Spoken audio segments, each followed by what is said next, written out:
Assalamualaikum warahmatullahi wabarakatuh. Selamat pagi anak-anak. Marilah kita awali pembelajaran pada hari ini dengan bacaan basmalah bersama-sama.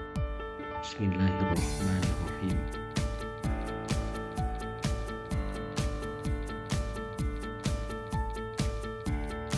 Adapun materi yang kita bahas ini bab 8, akhlak tercela dalam kehidupan. Ini riya dan nifak. Akan kita bahas pengertian dari riya dan nifak dan macam-macamnya, dalil riya dan nifak ini secara dalil akli dan dalil nakli. Dan yang ketiga, cara-cara menghindari dari akhlak tercela, riya dan nifak, dampak negatif riya dan nifak, dan yang terakhir contoh-contoh riya dan nifak. Pengertian riya.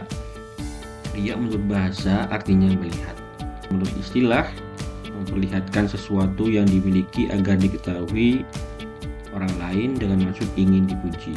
Perilaku riya ini tidak diridhoi oleh Allah Subhanahu wa taala. Dan amalnya tidak diterima oleh Allah Subhanahu wa taala. Jadi tidak akan mendapatkan pahala. Sum'ah itu beramal dengan tujuan agar disebut baik oleh orang lain. Macam-macam dari riya. Riya yang pertama, riya dalam beribadah dengan tujuan agar mendapatkan pujian dari manusia. Ada riya dalam lisan, jadi berbicara dusta demi mendapatkan pujian dari orang lain. Ketiga, contohnya macam-macamnya, riya dalam bersedekah, jadi bersedekah dalam keadaan ramai agar dilihat manusia dan mendapatkan pujian dari manusia. Riya yang keempat yaitu riya dalam kegiatan. Kelihatannya semangat dalam menjalankan kegiatan, tapi ujung-ujungnya ingin dipuji. Terus riya dalam penampilan, jadi berpenampilan mewah dan indah agar bisa dilihat dan dipuji oleh orang lain. Pengertian nifak. Nifak berasal dari bahasa Arab menyembunyikan sesuatu di dalam hati. Nifak menurut istilah sikap yang tidak menentu karena menyembunyikan kekafiran di dalam hatinya dan menampakkan keimanan dalam lisannya. Munafik, sebutan bagi orang yang memiliki sifat nifak.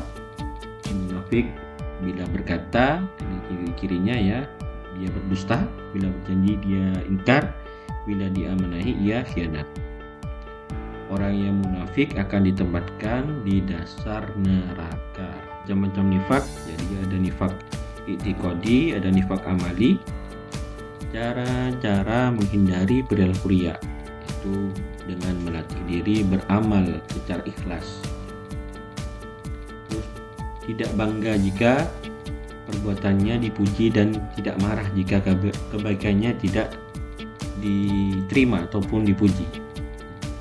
Yang ketiga, membiasakan diri bersedekah, ini sudah jelaskan ya. Secara sembunyi-sembunyi malah ini. Secara sembunyi-sembunyi ya, biar tidak banyak orang yang tahu. Terus keempat, tidak memuji orang lain secara berlebihan. Banyak introspeksi, muhasabah. Keenam, memperbanyak istighfar dan meminta petunjuk dari Allah SWT. Cara-cara menghindari perilaku nifak. Pertama, menyadari bahwa perbuatan nifak sangat berbahaya bagi semua. Dua, banyak bergaul dengan orang yang baik agamanya. Membiasakan diri berkata jujur, berjanji setia dan amanah. Dan yang keempat, melatih diri bersikap sesuai dengan hati nurani agar tenang lahir batin. Kelima, meningkatkan ketaatan beribadah kepada Allah Subhanahu wa taala. Menunjukkan sikap cinta Rasul dengan bersolawat kepadanya. Dampak negatif perilaku riya yaitu menghapus pahala beramal baik. Dua, dikategorikan perbuatan syirik kecil. Tiga, dekat hubungannya dengan sifat kafir. Dapat menimbulkan kecewaan hati. dapat menimbulkan hati kurang tentram dan sakit jiwa, hingga hanya mengharapkan senyuman dari manusia. 6. Tidak disukai dalam pergaulan, mendapatkan azab Allah Subhanahu wa taala di akhir nanti.